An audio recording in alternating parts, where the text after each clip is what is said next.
আজকে যারা এই বিপ্লবের সাথে সম্পৃক্ত আমরা পরস্পরের অনেক বিষয়ে সমালোচনা থাকবে।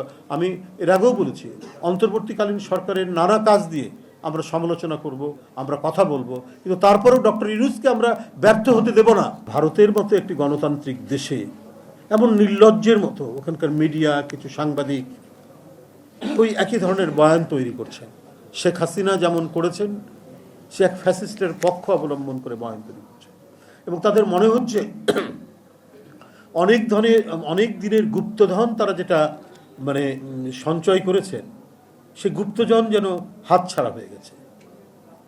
সেই গুপ্তধনের উপর মনে হচ্ছে যে একটা দানব বোধহয় শুয়ে আছে তাদের কথার মধ্যে, আমরা এইটা মনে হচ্ছে আর কি।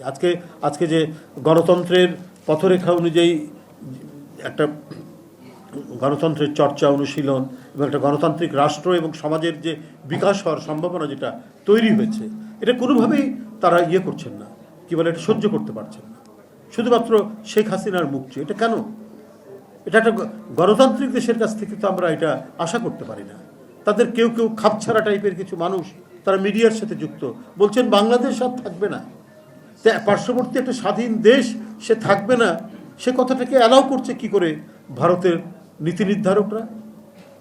এবং এই যে শেখ হাসিনার যে বক্তব্য, তাকে আশ্রয় দিয়েছে, ঠিক আছে, সেটা দিতে পারে, কিন্তু তাকে ফ্রি হ্যান্ড দেওয়া, যে সে বলবে বাংলাদেশের বিরুদ্ধে, বাংলাদেশের এখানকার যে পরিবর্তন হয়েছে সেখানে তার মন গড়া কথা বলছে, উস্কানি দিচ্ছে, একটা অরাজকতা তৈরির প্রচেষ্টা চালাচ্ছে, এবং সেটা চালাতে গিয়ে যে প্রতিক্রিয়া হচ্ছে, সেই প্রতিক্রিয়ার আপনার পক্ষে অবস্থান নিচ্ছে ভারতের পলিসি মেকাররা। এটা অদ্ভুত ব্যাপার।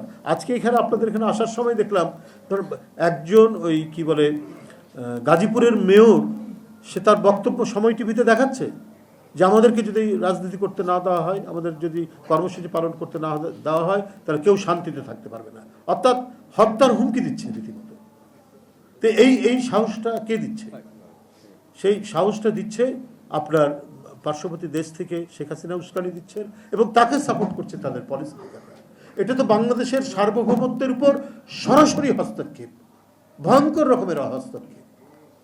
এটা একটা স্বাধীন গণতান্ত্রিক দেশের উপর আরেকটি স্বাধীন রাষ্ট্র, এটা তো চরমভাবে আন্তর্জাতিক রীতি নীতি সমস্ত কিছু লঙ্ঘন করে এই কাজটি করছে।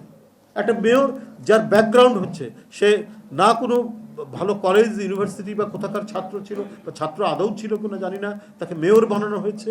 সেখানকার জুট ব্যবসা, টুট ব্যবসা, একটা মাফিয়াতন্ত্রের মধ্যে দিয়ে মেয়র হয়েছে, এবং সে এই যে ছাত্রদের বৈষম্য বিরোধী আন্দোলনের উপর গুলি চালাতে মোটরসাইকেল নিয়ে সে ঝাঁপিয়ে পড়েছিল।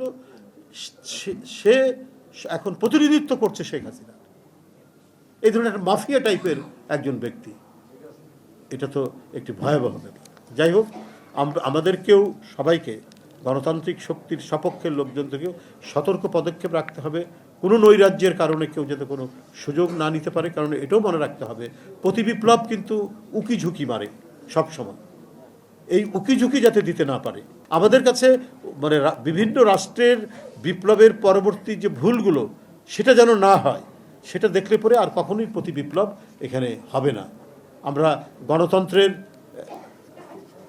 রাস্তা দিয়ে আমরা এগিয়ে যাব এবং দেশ বিরোধী, গণতন্ত্র বিরোধী এবং আমাদের সার্বভৌমত্ব বিরোধী, আমাদের ইতিহাস, সংস্কৃতি, আবহমান বাংলার যা কিছু আছে, সেইটার চর্চা, অনুশীলন এবং সেটিকে নিয়ে আমাদের এগিয়ে যাওয়ার ক্ষেত্রে আমরা কখনোই অন্যের হস্তক্ষেপকে মেনে নেব না।